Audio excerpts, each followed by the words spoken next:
Pop-ups have been around for a while, but I've got a new idea on how to use them, which is actually kind of an old idea. I'm keeping things super duper simple. So if you check out the pop-up cards that I have, they basically use hand-drawn elements and a tiny bit of stamping. And the actual pop-up mechanism, super duper simple. So I'm going to show you how this works. So the first thing I've done is I've taken a piece of regular cardstock and I have cut it down to 10 inches by 7 inches. That's just the size that I want my card to be, 5 by 7, but you can make it any size you want. Then on the back, you can see I've drawn a series of lines. So let me explain what these lines are to you. So the first one in the middle is the center point. That's where we're going to fold the card. Okay, then I have drawn a line 1 inch away from each of those, and then right down the center of the card I have a little inch. Our entire pop-up mechanism is just this tiny strip in the middle. So I'm going to take a craft knife. Now you could use a ruler if you're concerned about your lines being super straight, but this is such a short distance and I'm not that worried about it, so I'm just going to kind of freehand it here. Just remember, when you're using a craft knife, it's really important to work on a mat so that you don't cut through your table or anything else, and make sure that you cap it as well. So now you can see I've just cut out this little notch. So now we're going to get into the folding, which is really easy to do. Remember that your pop-up element needs to fold in the opposite direction from your card. So if my card is going to fold this way, as I'm folding it, I want to poke the pop-up section the opposite direction, okay? So it can feel a little bit fussy when you're doing it, but this is how you get those opposing folds. So I'm going to just gently make sure I'm folding it on the line, do the other side, gently folding it right on that line, flip my pop-up over, and you can see it's pretty much folding where I want it to, but to encourage it, I'm gonna fold both at the top and the bottom of the pop, and then to get the center fold perfect, I'm simply going to close the card, and as you can see, that should be folding it exactly where I need it to be. Then I'm going to take a bone folder. You could also use your thumb, a ruler, anything like that, and I'm just rubbing on here to make sure that these folds are nice and tight. So then when I'm done, you can see, let me show you a side profile. I have this little square, and that is our entire pop-up mechanism. It really could not be simpler. So now we're ready to make the elements for our card. So this one I think is kind of fun. We're gonna start with a foam stamp. You could also do a drawing, a painting, you could use a rubber stamp, whatever it is that you want, but I really like to work with paint. So I'm gonna go ahead, and the first thing I'm going to do is I'm going to put out a little bit of green paint. And I am using an acrylic paint for this. That's my favorite with foam stamps.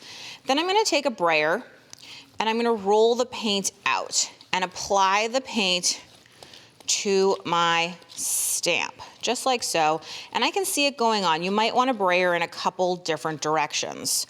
Once I've done that, I'm going to take a new piece of paper. Let me just slide this out of the way. And I'm going to go ahead and just stamp onto here. This is going to be the focal part of our card.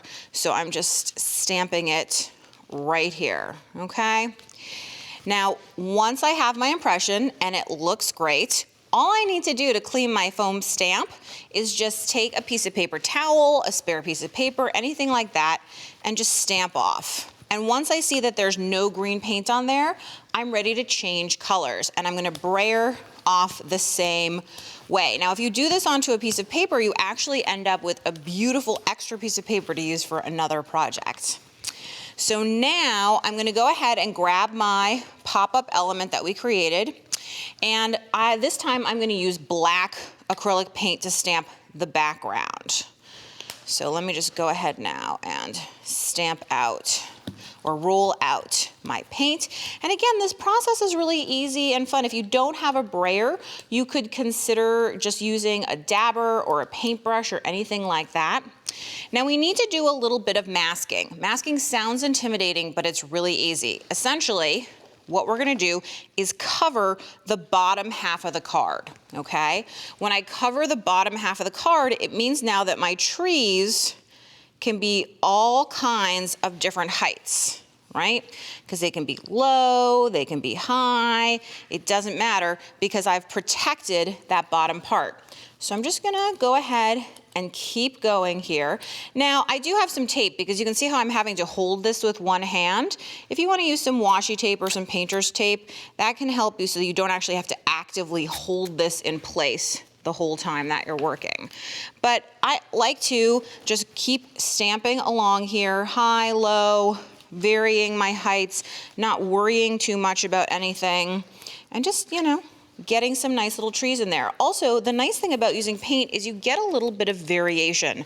So it's not all the same and it has kind of that natural look. And of course, I don't want to get paint all over my mat. So I'm just gonna slide a paper towel right under here so that I can go right off the edge and not worry too much about what's happening. But the whole idea here is we're just trying to get some fun background texture. And you can see how easy, how low tech, how super fun this is and how it comes together really, really quickly. Okay, so this is looking pretty good to me. I might throw one more tree in there. Remember, this is your forest. If you have a million tree stamps, go ahead, use different trees. You don't have to use the same tree for everything. Okay, so that looks good. So now I'm gonna do my incredible cleaning of my stamp. Here you go. And my cleaning of my brayer. And again, then everything is ready to go the next time you want to use it. So let me remove this.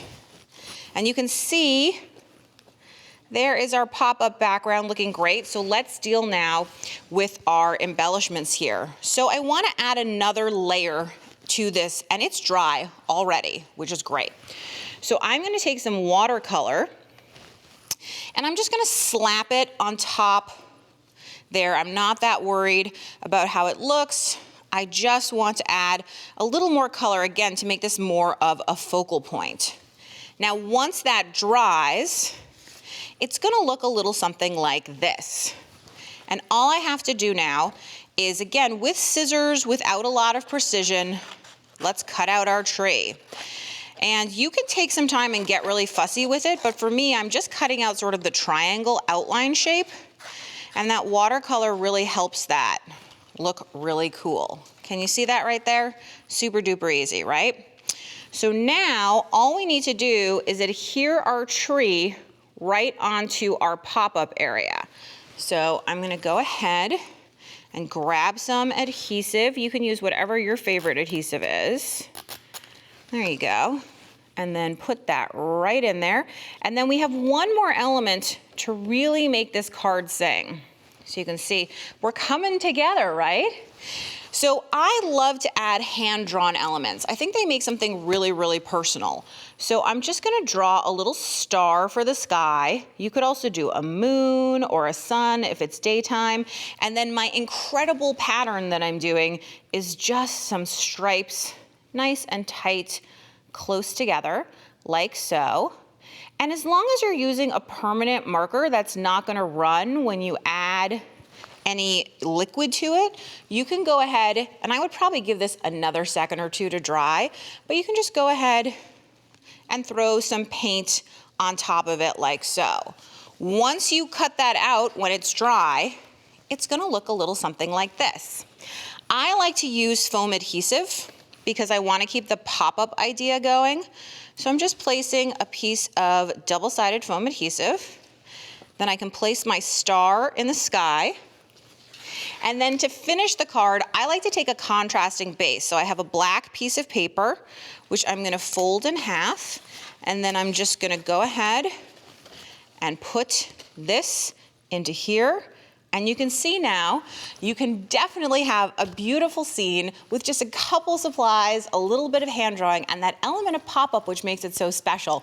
So if we look at some of the finished samples, you can see that there's a big variety of what you can do. Just bring yourself to your projects.